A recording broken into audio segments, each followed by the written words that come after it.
We're back. So today I thought we'd do an unboxing and review on some of the recent items I've picked up, as well as some of the items that I've had sitting around for way too long. By recently pick up, I mean these 3 Caledonian coaches that I would get from eBay. I'm not gonna lie, I don't really know a bunch about these, but I needed to get more coaches for my layout, so you can see what happened. And we're also going to be taking a look at the Bachmann Celebration Thomas. If you guys remember, I actually bought this guy when I went to Entertainment with Wooden Fan 1, but since then I've done literally nothing with him. He's just kind of sat on my wall. So today I thought it'd be fun to actually open him up and take a look at everything. So with all that being said, let's go ahead and start the review. Now, the box, as you can see here, is nothing really special. It does have this little paragraph here, more or less describing what makes this Thomas special. There's also a picture of Sir Topham Hatt with some balloons on the top, and behind Thomas there's confetti. But besides that, the box is pretty standard, at least on the front.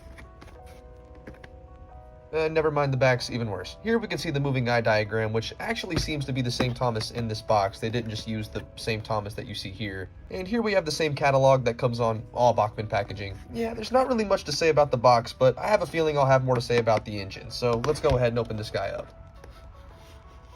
I'm doing my best to be careful not to damage the box because I don't really plan to run this guy a whole bunch. I'm probably just going to put him back in the box after this and, I don't know, leave him.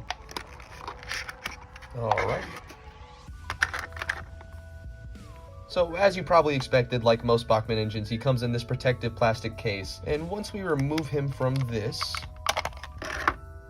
the locomotive is free. Mine appears to be a little dirty, as you can see here on the running board, and it's not wanting to come off. I'm not sure if that's a paint blemish or... So right off the bat, let me go ahead and say I'm a big fan of the paintwork. I really like the metallic look on the Bachmann Thomas, though I personally would have preferred if they did like a gold rendition of Thomas or something like that, but not to take too much away from this model, this is still tremendous. As you can see here, he has banners that go along his side tanks. These are in a yellow, orange, and purple, and while I wish these were separately fitted pieces, I understand why they're not. At the end of the day, they do sell this as a kid's toy, so they do have to take, things like choking hazards into consideration, so I guess there's no real fault for that. But the face, as you can see here, is a standard Bachmann Thomas face. Besides the paint and the banners, there's not really anything special about this engine. It just looks pretty. The lamp on the back is the same, the lamp on the front is the same, and all of the detailing around Thomas, again, save for the banners, is the same. I do have to give props to Bachmann for making not only the wheels but the step ladders too the same metallic blue that Thomas is, but as a whole, this engine is pretty standard. Now, you may be wondering, if this engine's so standard, why did I want to talk about it? Well, on eBay recently, I've seen this engine go for pretty high, and a couple people have asked me what my opinion on it is and if they should pick it up. And my honest answer is, if you're a collector, it's gonna be fun to have, but if you're not, there's not really a reason in having it over a normal Bachmann Thomas. Sure, this thing's gonna go up in rarity, but only for people who are actually gonna want to buy it. And that I know of, there's not a huge market for these guys. But still, beware, people on eBay will sell them for upwards of $200 to $300. Personally, I would pay $70 for this, which is about the price of a normal Bachmann Thomas, and I'd say that's pretty fair, seeing as that's basically what it is. But for being the Celebration Thomas, I have to say I really do love its metallic blue, and while I wish the banners were actually 3D or parts that were separately fitted, I can't really gripe the model too much for not having those. I do wish the model would have featured at least a different face or maybe some extra detailing, something to really help drive home the fact that this is a special Thomas, and a nice paint job isn't really doing that for me. So honestly, if you're able to find this model for under $100 and you're willing to pay that, I would say go for it. However, if you're not, I'll be honest, you're not really missing out on anything. So with that out of the way, let's go ahead and take a look at these Hornby Caledonian coaches. Now again, I do have 3 of these, and you will be seeing all 3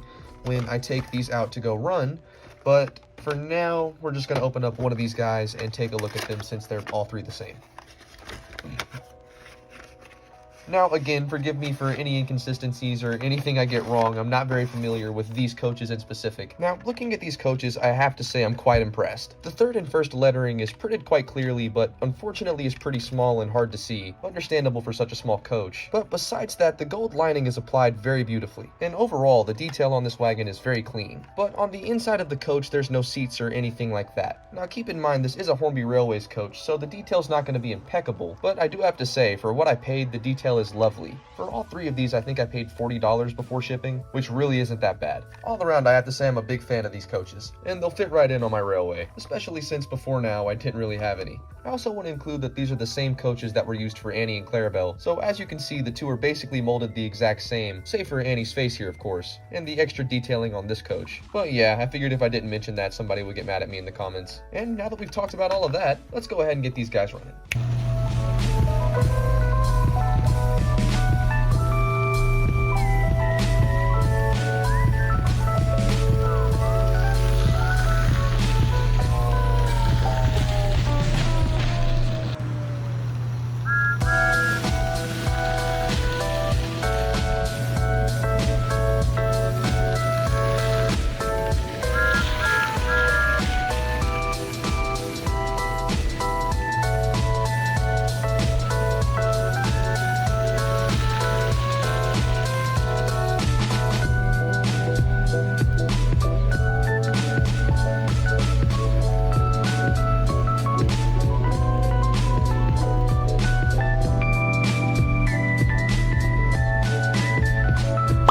said before, I do enjoy the Bachmann Celebration Thomas, but I'd be lying to you if I said it's anything special. In my opinion, if you're gonna spend the money and you don't already have a normal Bachmann Thomas, you should just get the normal Bachmann Thomas. You're gonna be able to do way more with it. But again, if you're a collector and you have the money to spend on it and want one, by all means, it's a wonderful model. Personally, I don't do much with mine, but it does make for good decoration, if that counts for anything. And when it comes to the coaches, I have to say I was pleasantly surprised. Only paying $40 for these, I wasn't really expecting much, but when I was able to open them and actually take a proper look at the coaches, altogether I have to say I really do enjoy these. The notion that I previously had was completely thrown out of the window. And if you ever see any around on eBay, especially for as cheap as I found them, at least for me, they come recommended. And now my railway isn't strictly freight trains. With all that being said, hopefully you guys enjoyed taking a look at the Bachmann Celebration Thomas and the Hornby Railway's Caledonian coaches.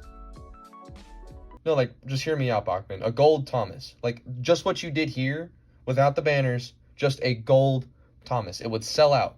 And if you do that, I'm not saying you owe me, like, royalties or anything, but, like, since I've said it, you know, like, I'll be expecting a check every month.